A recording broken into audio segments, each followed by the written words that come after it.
अहो बायको नावाचा एक खतरनाक प्राणी त्यांच्या आयुष्यात आलेला आहे आणि नवरा नावाचा एक आतंकवादी बायकांच्या आयुष्यात आलेला आहे. फार मोठी क्रांतिकारक लोक आहेत ते. तुमचे शिक्षक लोक लग्न झालेले आहेत त्यांचे. लग्न झाल्यावर एका आतंकवाद्यासोबत अख्खी जिंदगी काढणं ही क्रांती आहे ना. जोरदार टाळ्या वाजवा सगळ्या शिक्षकांसाठी.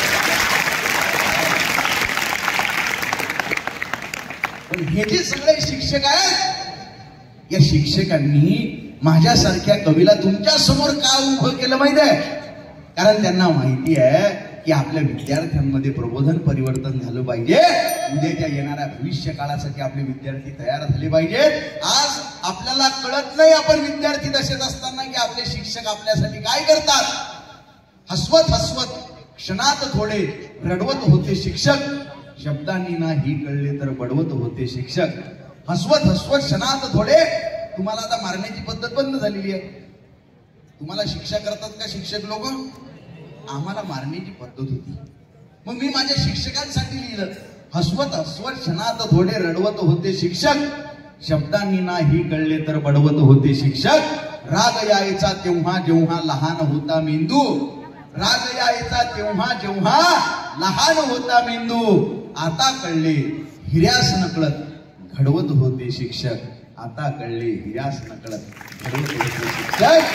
आपल्यासारख्या हिऱ्यांना घडवण्याचं काम हे शिक्षक करत असतात. आई वडील हे माणसाचे दोन डोळे असतात, तर शिक्षक हा माणसाचा तिसरा डोळा असतो. म्हणजे काय तर या जगाकडे बघण्याची दृष्टी आपल्याला आपले शिक्षक लोक देत असतात. आपला शिक्षक काय असतो तुम्हाला फक्त मी अर्ध्या मिनिटात सांगू का? एक छोटस गाव असतं, गाव, खेडगाव.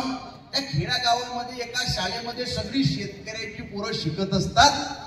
मग थंडीच्या दिवसामध्ये वर्गात थंडी वाजते ना, हिवाळ्याच्या दिवसात मग सगळ्यांना बाहेर पटांगणात बसवल्या जातं आणि शिक्षक त्या विद्यार्थ्यांना म्हणतो, पोरो तुमच्यामध्ये काही कला असेल तर तुम्ही सादर करा.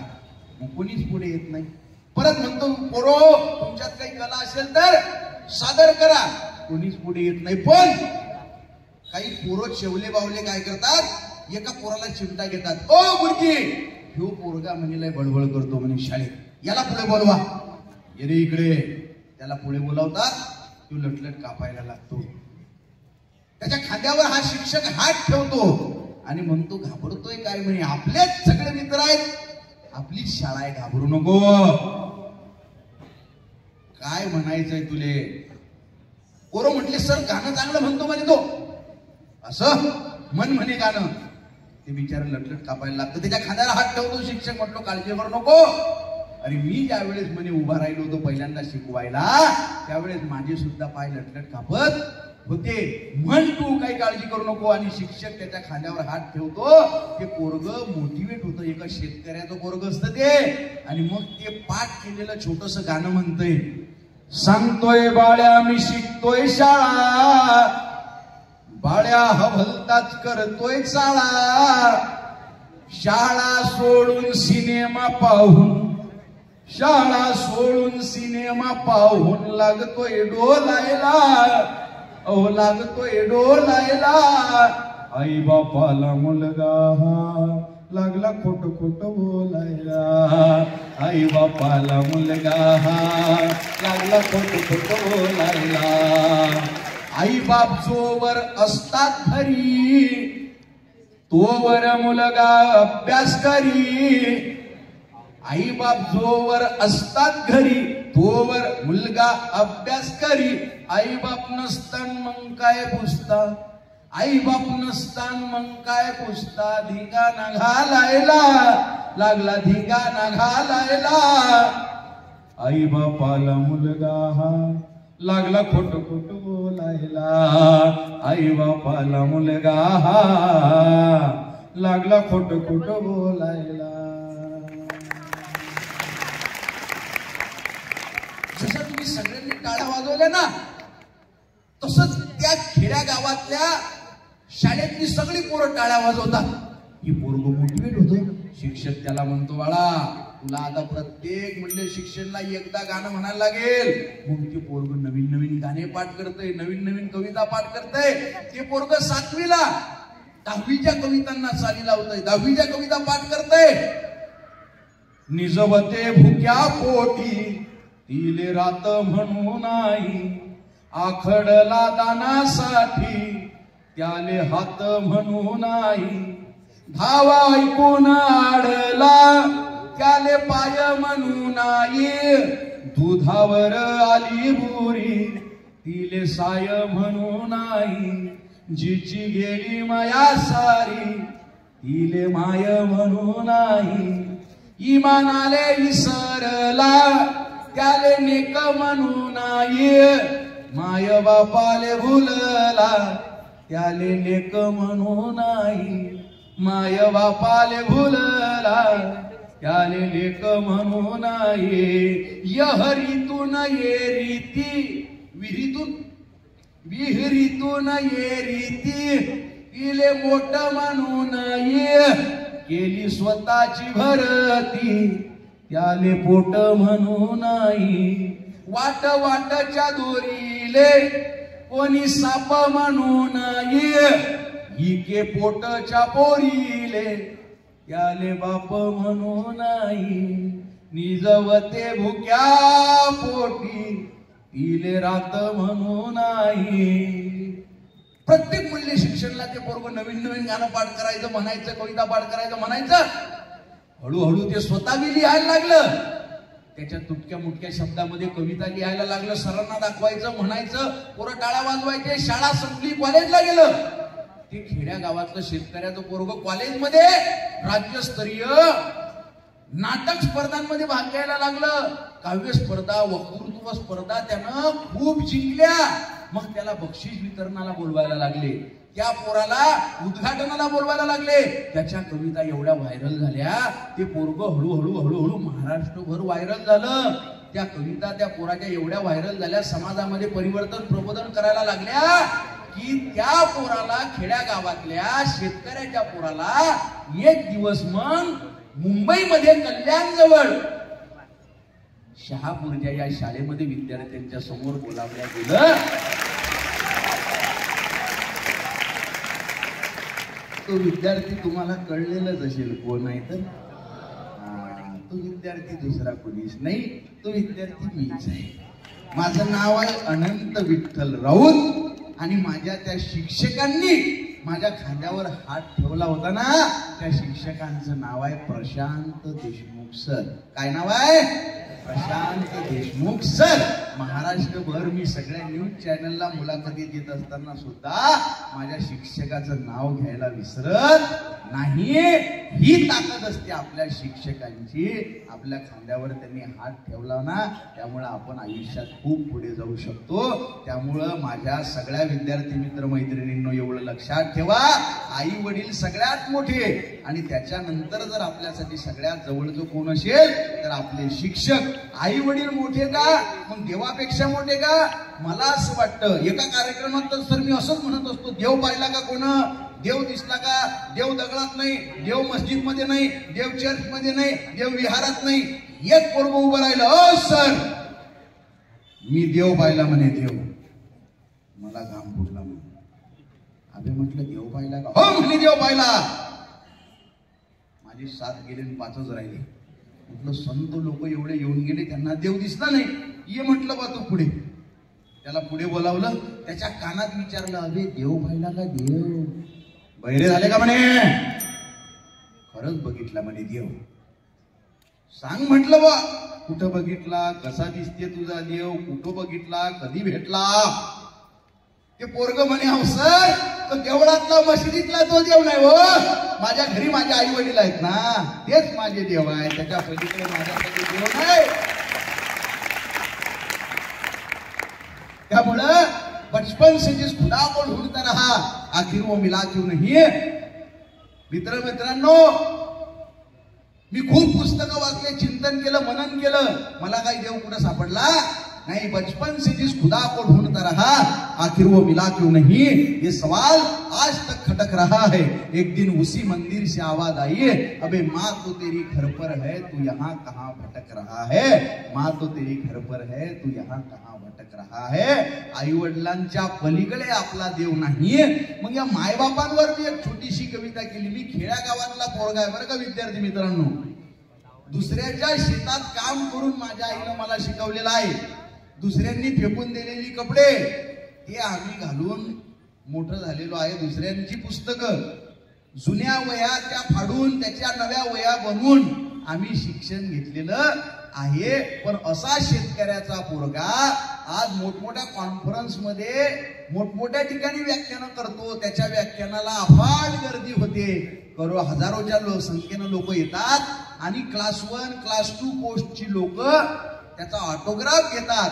मला असं वाटतं खेड्या गावातल्या पोराला इतकी प्रसिद्धी कशामुळे मिळते, त्याच्या कलेमुळे मिळू शकते आपल्या आयुष्यामध्ये। आणि याच्या सगळ्या पाठीमागं कोणाचे प्रयत्न आहेत? मग माझ्या आई वडिलांचे प्रयत्न आहेत, त्यांच्या संस्कारांचे प्रयत्न आहेत। मी कॉलेजला गेलो, इंजिनिअरिंग कॉलेजला, मगाशी माझा परिचय करून दिला सरांनी। मी उच्च विद्या विभूषित आहे बरं का मित्रांनो, डिप्लोमा इंजिनिअरिंग एमटेक, आणि 8 वर्ष मी सुझलॉन कंपनीमध्ये इंजिनियर म्हणून नोकरी केली। आता 7 वर्ष झाले मी पूर्ण वेळ कवितेचे कार्यक्रम करतो। पण एवढं शिकत असताना एकदा मी पुण्याच्या कॉलेजमध्ये असताना विद्यार्थी मित्रांची चर्चा चालू झाली। सगळ्यांनी आपापले डोळे लावले, म्हणे डोळे झाकल्यानंतर कुणाला काय काय दिसते म्हणे। एक जण मित्र म्हटला डोळे झाकल्यावर मला करीना कपूर दिसते, एक म्हणे डोळे झाकल्यानंतर मला कॅटरीना कैफ दिसते, एक मुलगी म्हणे मला डोळे झाकल्यानंतर ऋतिक रोशन दिसतो। त्या विद्यार्थी मित्र मैत्रिणींनी मलाही विचारलं डोळे झाकल्यावर अनंत तुला काय दिसते? मी पण डोळे झाकले। मी त्यांना सांगितलं गळे हो, मी डोळे झाकल्यावर मला काही कॅटरीना कैफ, करीना कपूर, ऐश्वर्या राय, ऋतिक रोशन दिसत नाही रे। मी डोळे झाकल्यानंतर मला फक्त दिवसभर उन्हातानात काम करणारी, घामानं भिजलेली माझी आई आणि दिवसभर गावात पत्र वाटणारा पोस्टमन असलेला माझा बाप, त्याच्या पलीकडे मला कोणीही दिसत नाही। मग त्यावर आधारित एक छोटीशी मायबाप नावाची कविता लिहिली। ऐकताय का तुम्ही? तुम्ही सगळी आता शहराच्या जवळची लोक आहात। माझ्या आई वडिलांसाठी कविता लिहिली, पण जर तुमच्या डोळ्यासमोर तुमचे आई वडील उभे राहिले तर मला असं वाटेल की वो माझी कविता जिंकली। आई श्रेष्ठ आहे का बाप श्रेष्ठ आहे बरो? वा वा वा, हुशार पोरा, दोघही आहे म्हणता तुम्ही, खरी गोष्ट आहे। आईवर खूप लिहिलं गेलं, बापावर लिहिणारे लोक फार कमी आहेत, पण आई जेवढी श्रेष्ठ आहे ना। तुम्ही यात्रेत गेले का कधी फिरायला? यात्रेत फिरताना कधी तुम्ही ऑब्झर्व करा, आई बाळाला कडेवर घेते, बाप पोराला खांद्यावर घेतो। कारण आईला वाटत असतं आपल्या मुलाची उंची कमी आहे, त्याला सगळं दिसणार नाही, म्हणून ज्या ज्या गोष्टी आपल्या डोळ्यांना दिसल्या त्या सगळ्या गोष्टी आपल्या पोराला बघता याव्या म्हणून आई बाळाला कडेवर घेते, पण बाप पोराला खांद्यावर घेतो। कारण बापाला वाटत असतं ज्या ज्या गोष्टी आपल्या डोळ्यांना सुद्धा दिसल्या नाही त्या सगळ्या गोष्टी सुद्धा आपल्या पोरानं बघितल्या पाहिजेत, स्वतःपेक्षा जास्त पुढे जावं। या जगामध्ये कोणाला वाटतं आपल्या आईला आणि आपल्या बापाला, तुमच्या सगळ्यांच्या डोळ्यासमोर तुमचे आई वडील आले ना, आता त्या आई वडिलांच्या डोळ्यामध्ये आनंदाश्रू बघायचे असतील तर आपल्याला मेहनत घेणं गरजेचं आहे बरं। माझ्या घरी माझ्या आई बापाला माझा प्रचंड अभिमान आहे। आपलं पोरगं भाषण देते, व्याख्यान करते, पुणे मुंबई पर्यंत जाते। आपण खेड्यात जगलो, शेतकऱ्याचं आयुष्य जगलो, कष्ट करत घामात आयुष्य जगलो, आपलं पोरगं फार पुढे गेलं। तसं तुमच्या आई वडिलांना सुद्धा तुमचा अभिमान वाटला पाहिजे। आज माझ्या गावामध्ये माझ्या वडिलांचा पोरगा म्हणून मी असं ओळखत नाही, तर हे अनंताचे वडील अशी माझ्या वडिलांची ओळख खऱ्या अर्थानं आमच्या अकोला जिल्ह्यामध्ये, महाराष्ट्रात बऱ्याच ठिकाणी झालेली आहे। तशी ओळख तुमची झाली पाहिजे, पण त्या आई वडिलांच्या पलीकडे आपलं कुणी नाही। आणि दुर्दैव हे आहे माझ्या मित्रांनो, माझे वडील आता 1.5 महिन्याच्या आधी हे जग सोडून गेले, ते वारले। जोपर्यंत आई वडील आपल्या जगात आहेत की नाही तोपर्यंत त्यांचा आदर करा। तुमच्यातले कोण कोण असे आहेत विद्यार्थी हातवर करावर जे आई वडिलांचं दर्शन घेतात दररोज सकाळी? आई वडिलांचं दर्शन घेणारे हातवर करा। वा वा वा, खरं बोलताय ना पण तुम्ही? हात खाली करा। आई वडिलांच्या पलीकडे देव आहे का? आई वडिलाचं दर्शन घेतल्यानंतर आपण लहान होतो का? उलट आपल्यातला अहंकार त्यांच्या पायावर विरून जातो. आपण आयुष्यात पुढे जाण्यासाठी बलशाली होतो. आता माझं ऐकून उद्यापासून आई वडिलांचं दर्शन घेऊन कोण कोण बाहेर पडणार घरात हात वर करावर? उद्यापासून आई वडिलांचं दर्शन घेऊन वा वा वा वा हात खाली करा. अजूनपर्यंत शिक्षक लोक जे आहेत ते तुमच्यासारखे लहान झालेलेच नाही. इथं उपस्थित असणाऱ्यांमध्ये विद्यार्थी किती आहेत? हात वर करावर विद्यार्थी. आता शिक्षकांनी हात वर केला, त्यांच्या लक्षात आलं विषय जरा गंभीर आहे. वा वा वा हात खाली करा. मी सुद्धा विद्यार्थी आहे. माणूस मरेपर्यंत काय असतो? विद्यार्थी असतो. त्यामुळे इथं उपस्थित असलेले लोक सुद्धा ज्यांचे आई वडील जिवंत आहेत, आई वडिलांचं दर्शन घेऊन बाहेर पडा. कारण माणूस मेल्यानंतर कुठं जाणार आहे त्याचं काय होणार आहे माहित नाही. माणसाला मरायसाठी 100 जागा आहेत, 100 गोष्टी आहेत, 100 मार्ग आहेत, पण जन्म घेण्यासाठी एकच मार्ग आहे. तो मार्ग म्हणजे आईचा गर्भ. दुसरा मार्ग आपल्याला जन्म घेण्यासाठी नाहीये. म्हणून तुमच्या डोळ्यासमोर तुमचे आई वडील उभे राहिले ना सगळ्यांच्या. आता माझे आई वडील तुम्हाला कळतील. कुणाला डोळे झाकतात सुंदरा दिसते. आज हजारो किलोमीटर बसलेल्या मित्रांशी तासन तास मोबाईलवर बोलायला पोरांना वेळ आहे. मोबाईल वापरता का तुम्ही? हा, कोण कोण वापरता? हातवर करा. वा वा वा हात खाली करा. मोबाईल हे दुधारी अस्त्र आहे. त्याचा आपण जसा वापर करू तसं त्याचं फळ भेटते. काही काही लोक कलेक्टर झाले मोबाईलचा वापर करून, आणि काही काही लोक मुलींना घेऊन पळूनही गेले मोबाईलचा वापर घेऊन. मोबाईल काय आहे? दुधारी अस्त्र आहे. त्याचा एका ठिकाणी मोबाईलचं ते एवढं फॅट झालेलं आहे, ते कानात हेडफोन टाकून नेटासारखे लोक रस्त्यानं चालतात. हे हेडफोन एवढे खतरनाक आहेत, शेजारचा मेला तरी त्याच्यात आवाज येत. हेडफोन खतरनाक. एक तर आमच्याकडे वालेगावला घटना अशी झाली, रात्री जेवण चांगले पॅक झाले टाईट. आता जेवण रात्री चांगले झाले म्हटल्यानंतर सकाळी सगळ्यांना अर्जंट गाड्या लागतात की नाही. हे पोरग पहाटे जाऊन बसलं संडासात, कानात हेडफोन, हातात मोबाईल. त्याच्या वडिलाला अर्जंट गाडी लागली. त्याचे वडील म्हटले, बाळा झालं का? सायलेन्स. कानात हेडफोन, हातात मोबाईल. कशाला ऐकू येते त्याला काय? बाप म्हटलं, बाळा झालं का? सायलेन्स. कानात हेडफोन. त्याच्या आईच्या लक्षात आलं. आई म्हटली, बाळा बाबा थांबले, झालं का? सायलेन्स.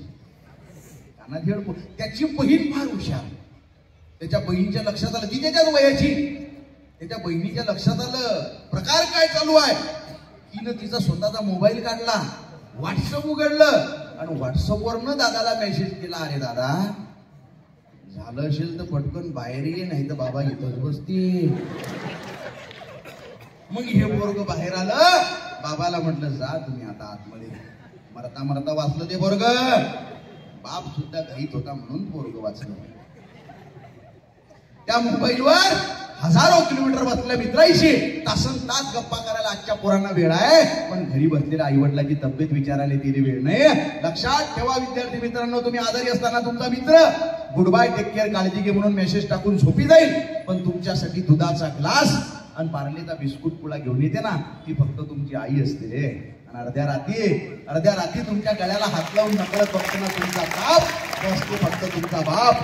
ज्याले मायबाप कळले त्याले वेद कळले. ज्याले कळला बाप त्याले कळला विठोबा, आणि ज्याले कळली आई त्याले कळली रखुमाई. कवितेचं शीर्षक आहे मायबाप. ही कविता लिहिताना माझ्या डोळ्यात पाणी होतं, कारण माझ्या मायबापासाठी लिहिलेली आहे. त्यातला माझा बाप सध्या जिवंत नाही, पण तुमच्या समोर तुमचे आई वडील उभं राहिल्याशिवाय राहणार नाहीयेत. ही कविता लिहिताना मी आकार उकार वेलांट्या अलंकार कशाचाच विचार केला नाही. शिक्षकांसाठी सांगतोय, कारण मला वाटतं की मायबाप हा मुळात व्याकरणाचा विषय नसून तो अंतःकरणाचा विषय आहे. कुणाला डोळे झाकतात सुंदरा दिसते, कुणाला रंभा उर्वशी वसुंधरा दिसते. कुणाला डोळे झाकतात सुंदरा दिसते, कुणाला रंभा उर्वशी वसुंधरा दिसते. नवनाटकी जगास न जाणो काय काय दिसते, मी डोळे झाकतात राबणारी माय दिसते. माया मायचं संसारिक ज्ञान बघत गेलो, त्यानं मनाचा अहंकार पुसत गेला. माया मायचं संसारिक ज्ञान बघत गेलो, कधी कधी मला अहंकार होतो. आपण 2-2 तास बोलतो, व्याख्यान करतो. आपण फार मोठे झालो, घरी गेले की आमच्याही म्हणते, बाबू मुंगी होऊन साखर खा, हत्ती होऊन लाकडं फोडू नको. त्यावेळेस संसाराच्या ज्ञानात माझी आई मला PhD होल्डर वाटते.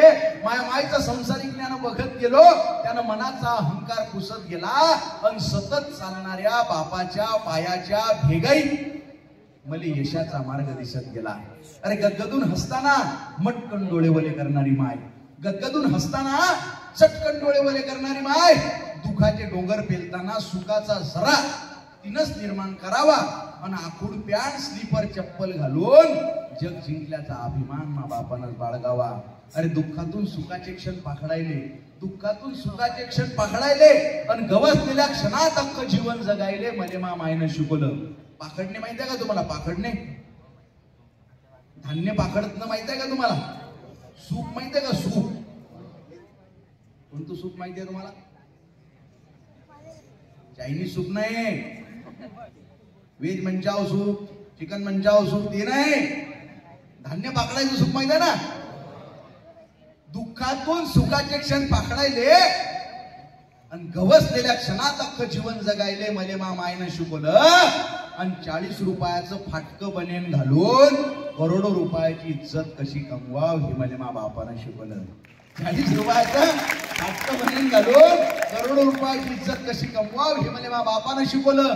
5-50 हजार कधी मोजले नाही. ज्या हातानं मा बापाच्या मले संकटातून सावरण्याची ताकद त्या हातात आहे, मले संकटातून सावरण्याची ताकद त्या हातात आहे. सारेगमप ते भूपाळी भैरवी कशा सोबत खातात नाही माहिती आमच्या आईला, पण तिनं गायलेल्या प्रत्येक गाण्यात मले झोपवण्याची ताकद आहे. तिनं गायलेल्या प्रत्येक गाण्यात मला झोपवण्याची ताकद आहे. भगवद्गीतेचा आणि मा मायचा कधी संबंध आला नाही, भगवद्गीतेचा आणि मा मायचा कधी संबंध आला नाही. पण कर्मण्यवाधिकार असते हा श्लोक ती दररोज जगते. कर्म करा, फळाची आशा करू नका, हा त्या श्लोकचा अर्थ आहे साहेब. भगवद्गीतेचा मा मायचा कधी संबंध आला नाही, पण कर्मण्यवाधिकार असते हा श्लोक ती दररोज जगते. पण कोण म्हणते माणूस नशिबाच्या मागे लागते? मा बाप उठल्यापासून नशीब बदलवण्यासाठी जगते आणि पावलट नशीब दररोज त्याच्या मागे लागते. कोणी म्हणे मा बाप आमदार आहे, कोणी म्हणे मा बाप खासदार आहे, कोणी म्हणे मा बाप जहागीरदार आहे, कोणी म्हणे मा बाप आमदार आहे, कोणी म्हणे मा बाप खासदार आहे, कोणी म्हणे मा बाप जहागीरदार आहे. छाती फुटेपर्यंत हा पठ्ठ्या सांगत असतो मा बाप इमानदार आहे, मा बाप इमानदार आहे. मानलं रे, मानलं की आमचा बाप आम्हाला गरिबीनं पोसतो, मानलं की आमचा बाप आम्हाला गरिबीनं पोसतो, पण आम्हालाच माहित आहे तो त्यासाठी काय काय सोसतो. असतील लखोपती करोडपती लोक या जगात, पण हसून दाखवा आनंदात जसा माझा बाप दुःखात हसतो, हसून दाखवा आनंदात जसा मा बाप दुःखात हसतो. आणि कितीतरी सुंदर चेहरे हजारो नजारे पाहिले असतील काळवंडलेल्या डोळ्यानं मा मायच्या, पण घमंड आहे मले की आजही माझा चेहरा तिला जगात सगळ्यात सुंदर दिसतो. माझा चेहरा आपण किती सुंदर आहे हे आपल्या आईला माहित असतं. आपल्याला वाटतं ना आपल्याला रंगच चांगला नाही, वाटतं की नाही? आपण दिसायला चांगलं नाही. काही काही ज्यांचा रंग सावळा असतो त्यांना वाटतं आपल्याला सावळा रंग दिलाय देवानं, आपल्याला नाकच चांगलं नाही, आपल्याला उंचीच नाही, आपण दिसायला चांगलं नाही. ही मुलगी माझ्यापेक्षा चांगली दिसते, ती माझ्यापेक्षा उंच आहे, ह्यो पोरगा माझ्यापेक्षा जरा चांगला दिसते, मी जरा हाडकुळाच आहे. आपण कसे दिसतो याच्यावरनं आपली प्रगती आहे का? आपण आतून कसे आहे? तुम्हाला सॉक्रेटिस नावाचा फिलॉसॉफर माहित आहे का?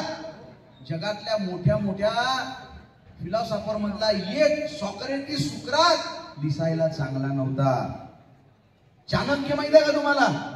चंद्रगुप्त मौर्यांना घडवणारा दिसायला चांगला नव्हता. तुम्हाला नेपोलियन बोनापार्ट माहित आहे का? नेपोलियन बोनापार्ट त्याला उंची नव्हती, अर्ध्या जगाचा राजा झाला तो.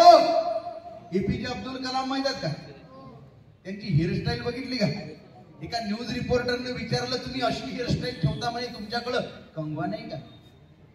अब्दुल कलाम साहेब म्हटले बाळा माझ्याकडे कंगवे भरपूर आहेत रे, पण अशा गोष्टींसाठी माझ्याकडे जरा वेळ कमी आहे. लक्षात?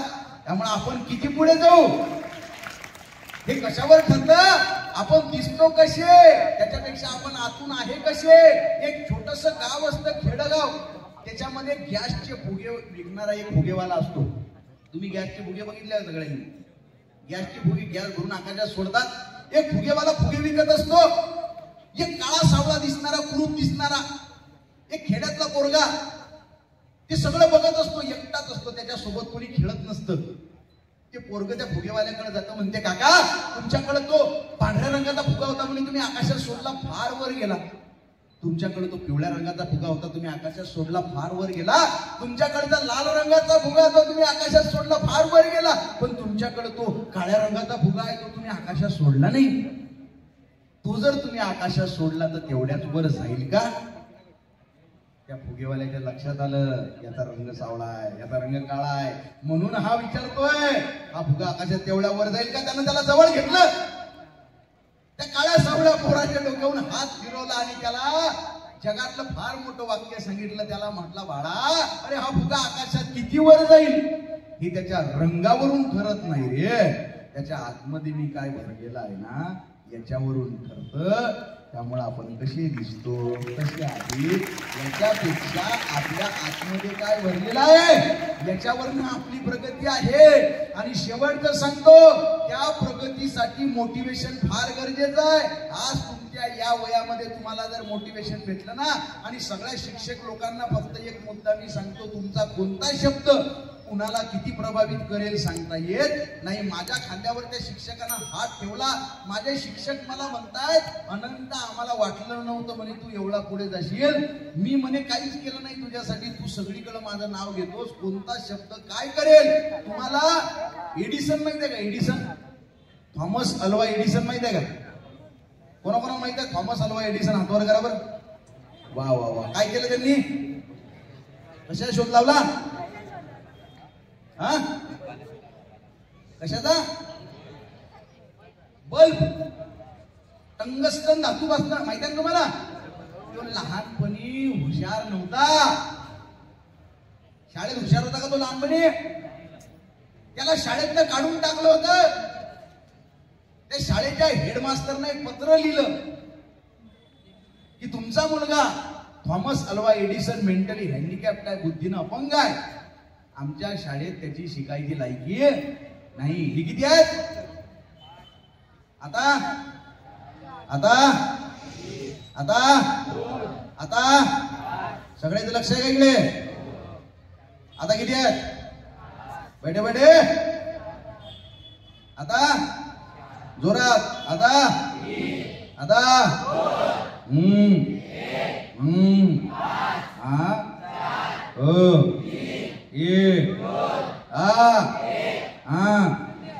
आता आता आता त्या हेडमास्टरनं लिहिलं पत्रामध्ये, तुमचा मुलगा थॉमस अल्वा एडिसन मेंटली हँडिकॅप्ट आहे, बुद्धीनं अपंग आहे, आमच्या शाळेत त्याची शिकायची लायकी नाही, त्याला घरी न्या आणि घरी शिकवा. त्या एडिसन कडे ते पत्र दिलं आणि त्याला सांगितलं तू डायरेक्ट कुणाला दे, हे तुझ्या आईला दे. तो थॉमस एडिसन घरी गेला, त्यानं आईला पत्र दाखवलं, आईनं ते वाचलं, तिच्या डोळ्यात पाणी आलं. त्याच्यात काय लिहिलेलं होतं? तुमचा मुलगा थॉमस अल्वा एडिसन मेंटली हँडिकॅप्ट आहे, बुद्धीनं अपंग आहे, आमच्या शाळेत त्याची शिकायची लायकी नाही, त्याला घरी न्या, घरीच शिकवा. त्या एडिसनने विचारलं, आई काय दिलेलं आहे पत्रात?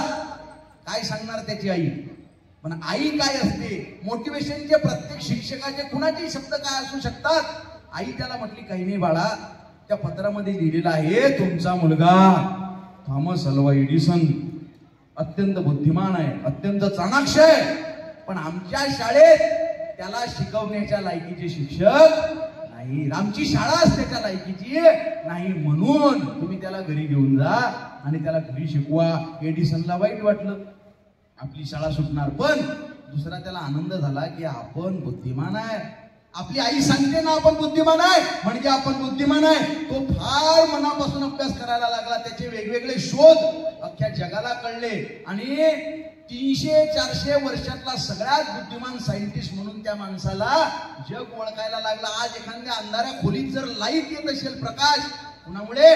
Thomas Alva Edison. मग त्याची आई जगातनं गेली, जग सोडून गेली. त्यावेळेस हा घरी आला, जुन्या गोष्टी सगळ्या बघत असताना एक ट्रंक दिसली त्याला, पेटी असते ना पेटी, ती पेटी त्यानं उघडली, त्याच्यात एक चिठ्ठी लिहिलेली होती.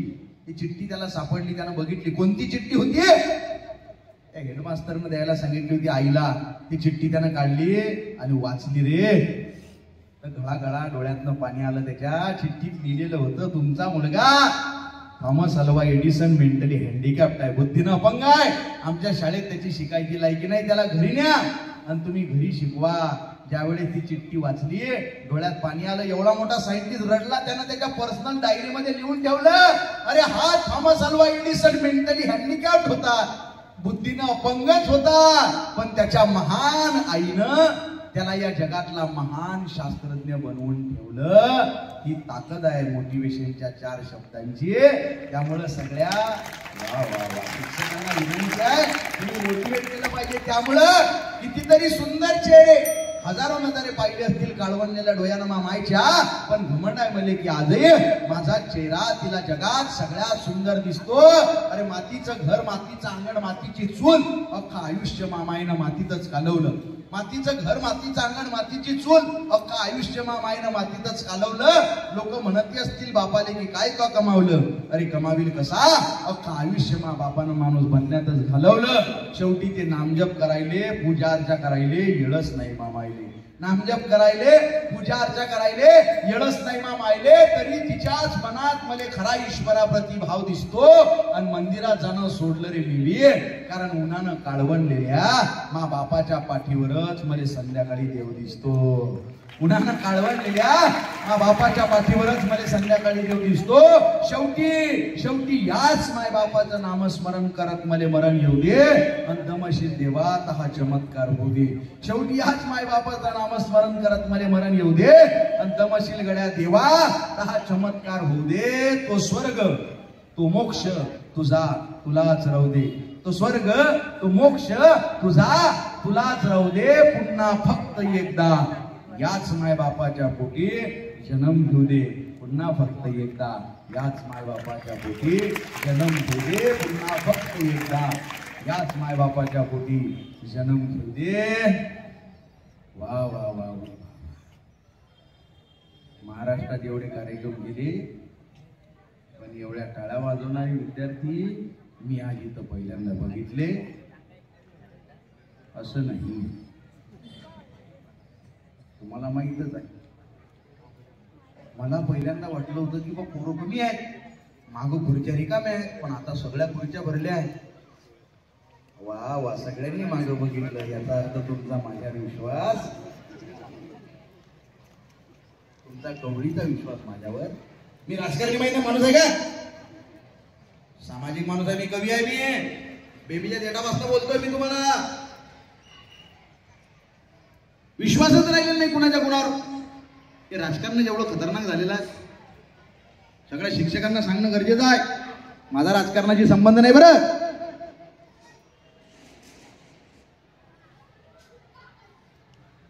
माझं फक्त आडनावच राऊत आहे खरात सर, बाकी माझा राजकारणाशी काही संबंध. आणि राजकारणाशी संबंध असण्याचा विषय नाही. हे राजकारणी सगळे बोगस असतात बरं. राजकीय लोकांच्या नादी लागाल का तुम्ही? करिअर केलं. एका कार्यक्रमात मी असाच म्हणत होतो, कॉलेजचे पोरं होते, कॉलेजच्या पोरांना म्हटलं पोरो या राजकीय लोकांच्या नादी लागू नका, करिअर करा. हे सगळेच्या सगळे राजकीय बोगसच असतात. मी असं बोललो आणि मला लक्षात आलं माझ्या मागे स्टेजवरच 4-5 राजकीय लोक बसलेले आहेत. मला वाटलं आता मार खाणे आहे. मी 2 मिनिटात वाक्य बदललं. म्हटलं बोरो राजकीय लोकांच्या नादी लागू नका, हे सगळेच्या सगळे राजकीय बोगसच असतात. असं नाही, काही राजकीय लोक चांगली असतात आणि त्याच्यातले जे चांगले राजकीय लोक आहेत का नाही, तेच आपल्या स्टेजवर बसलेले आहेत. मग जरा वाचलो आपण. त्यामुळे राजकीय लोकांच्या नादी लागाल का तुम्ही? आता जी मी तुम्हाला कविता ऐकवणार आहे, ती कविता शाळेतल्या बऱ्याचशा पोरांनी भिंतीवर लावली घरात. आणि ती कविता विद्यार्थ्यांना किती कळते यापेक्षा शिक्षकांना फार जवळची वाटलेली कविता आहे. आता फक्त तुम्ही माझ्या या बोटाकडे लक्ष ठेवा. कशाकडं? हे खाली गेलं की टाळ्या वाजवायच्या. काय करायचं? 1 2 साडे माडे 3.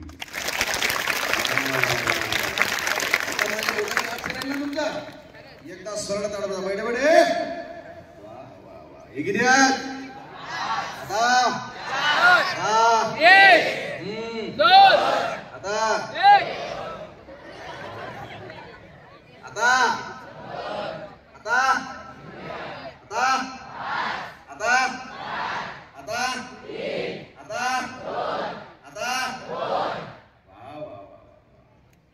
रडतो सकाळ वेड्या. सगळ्या शिक्षकांनी कागदात साठवून ठेवा कविता आणि पोरो तुम्ही ही कविता घरी घेऊन जा. बैठे बैठे. किती आहेत?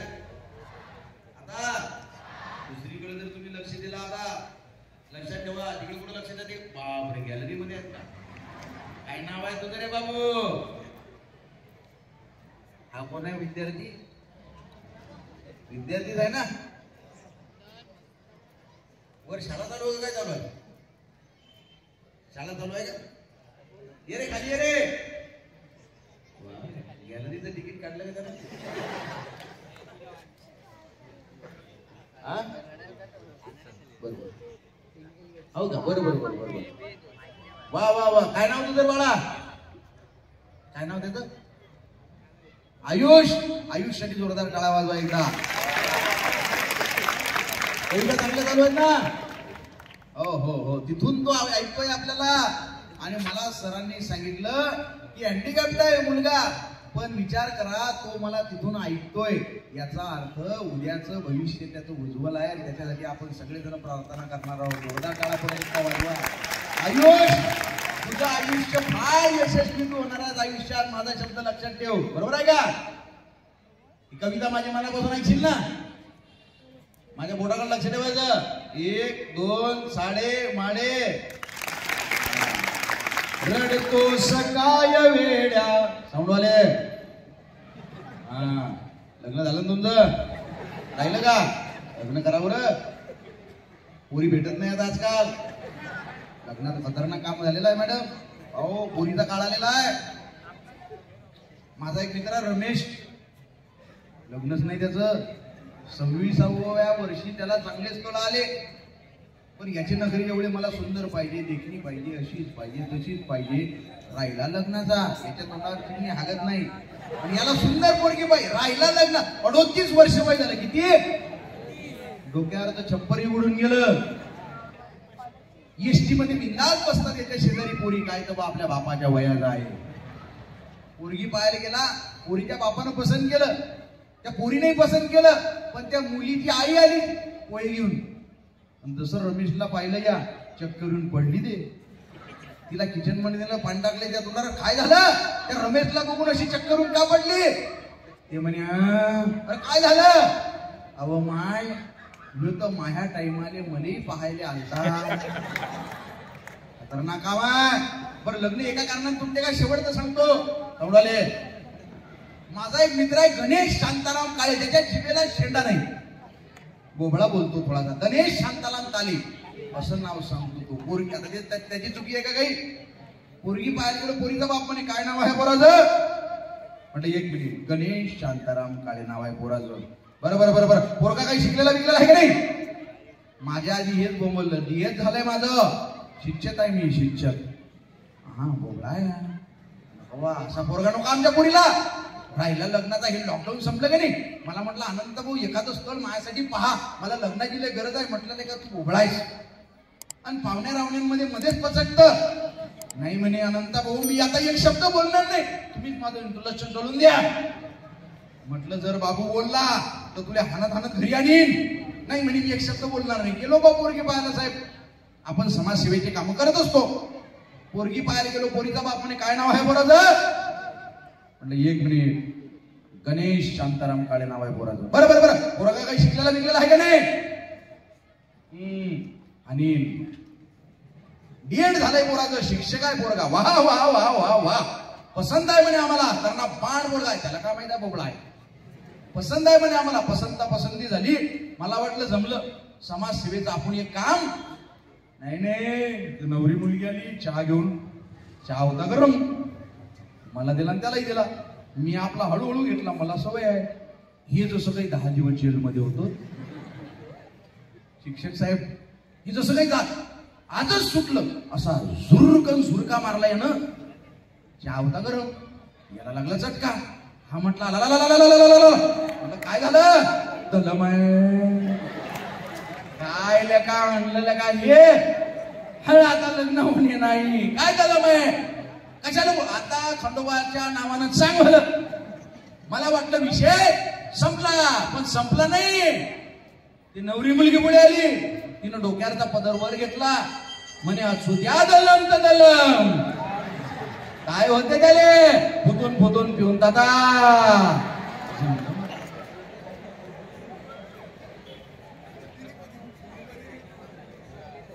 असा विषय आहे. त्यामुळे आता जी कविता मी सादर करणार आहे, पाहुण्यांचं जोरदार टाळ्यांनी स्वागत करा. वा वा वा. मी नम्र विनंती करतो प्रिन्सिपल साहेबांना पाहुण्यांचं स्वागत करा. जोरदार टाळ्या वाजवा स्वागतासाठी. बस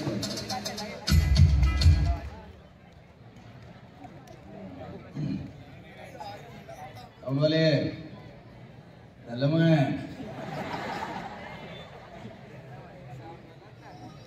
हे किती आहेत आता? आता आता आता आता आता आता आता रडतोस काय वेड्या, संकट कुणास नसते. रडतोस काय वेड्या, संकट कुणास नसते. काट्यात बांधलेले घरटे सुखात असते. पक्षी घरट कुठं बांधतात? काटेरी झाडांवर. का? त्यांना माहित असतं आपलं घर तिथं सुरक्षित आहे, आपले पिलं तिथं सुरक्षित आहेत. त्यामुळे ज्यांच्या ज्यांच्या आयुष्यात संकट असतात त्यांचे आयुष्य सुरक्षित असतात की नाही. लाडात वाढणारी लेकरं पुढे चालून फसू शकतात. संकटांमध्ये पुढे गेलेली पोरं त्या आयुष्यात कधीच फसू शकत नाही. सगळ्या शिक्षक लोकांसाठी सुद्धा कविता आहे, तुम्ही काळजाचे कान करून ऐका. ऐकता ना? रडतोस काय वेड्या, रडतोस काय वेड्या, संकट कुणास नसते. रडतोस काय वेड्या, संकट कुणास नसते. काट्यात बांधलेले घरटे सुखात असते. काट्यात बांधलेले घरटे सुखात असते. अस्तित्व शोधण्याचे साधे गणित आहे. आपलं अस्तित्व काय जगात? अस्तित्व शोधण्याचे साधे गणित आहे. तू या जगात बसतो, हे जग तुझ्यात बसते. काट्यात बांधलेले घरटे सुखात असते. कित्येक मस्तकेही वाचून शून्य ठरली. कित्येक मस्तकेही वाचून शून्य ठरली. प्रत्येक काळजाचे आभाळ होत नसते. काट्यात बांधलेले घरटे सुखात असते. रानात काळजाच्या जगणे असे जिरावे. रानात काळजाच्या जगणे असे जिरावे. रानात काळजाच्या जगणे असे जिरावे. दुःखातही बियांना हसरेच कोंब यावे. दुःखातही बियांना हसरेच कोंब यावे.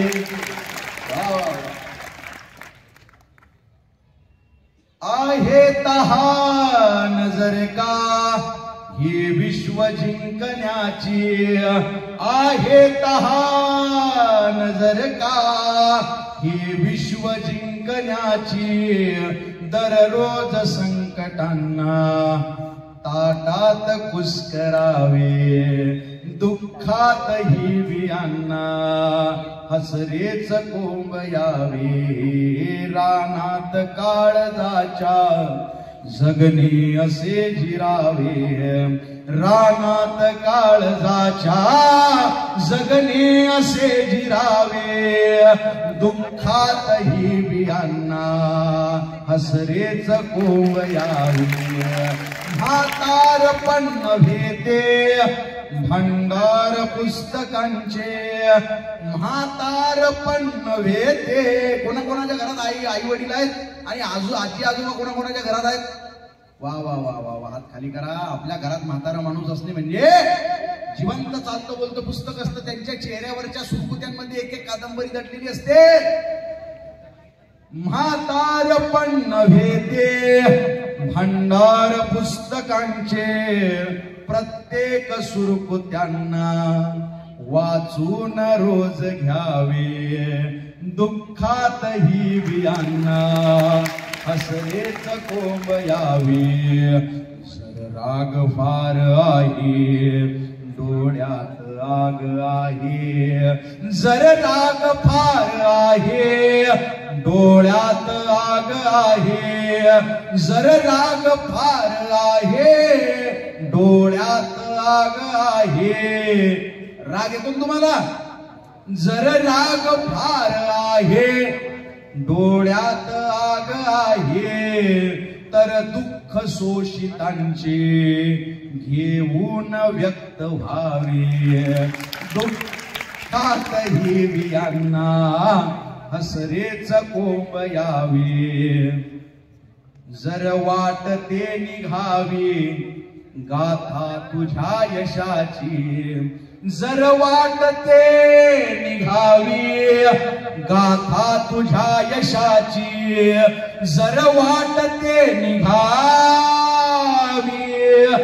गाथा तुझ्या यशाची, आयुष्य जिंकण्याला आयुष्य जिंकण्याला शून्यातून निघावे, दुःखात ही बियांना हसरेच कोंब यावे.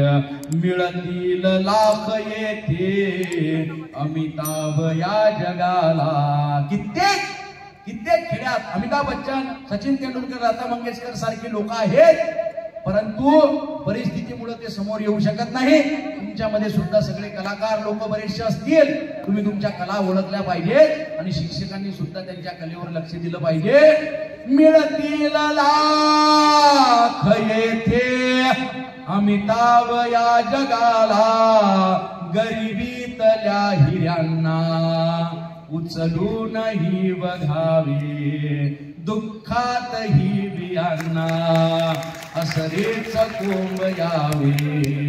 घ्यावा निरोप ऐसा ही गाव हळहळावे. शेवट काट्यात चालताना फुला समान व्हावे, काट्यात चालताना फुला समान व्हावे. माणूस गीत सारे आयुष्य घालवावे, घ्यावा निरोप ऐसा की गाव हळहळावे. आपला शेवट कसा असला पाहिजे? बाबासाहेब आंबेडकर माहिती आहेत का तुम्हाला? ते ज्यावेळेस जग सोडून गेले, जवळजवळ 18 ते 22 लाख लोक त्यांच्या अंत्ययात्रेला होती. त्या काळात मोबाईल होता का? इंस्टाग्राम होतं का? एवढी लोक त्यांच्या अंत्ययात्रेला आली कुठून? बाबासाहेबांनी आम्हाला शिकवलं माणसाचं कर्तृत्व ही त्याच्या अंगावरील वर्दीवरून ठरत नाही, तर त्याच्या अंत्ययात्रेला जमलेल्या गर्दीवरून ठरतं. ही गर्दी आपल्या अंत्ययात्रेला असली पाहिजे. काट्यात चालताना फुला समान व्हावे, माणूस गीत सारे आयुष्य घालवावे. घ्यावा निरोप ऐसा शेवट की गाव हळहळावे.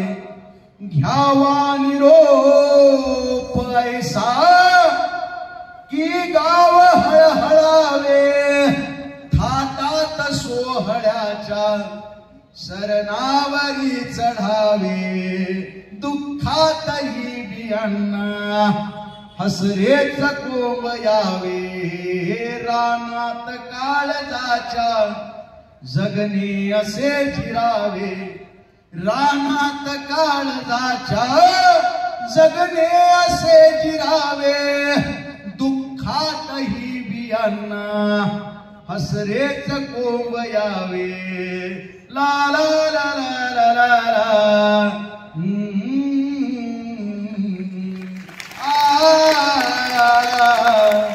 ला ला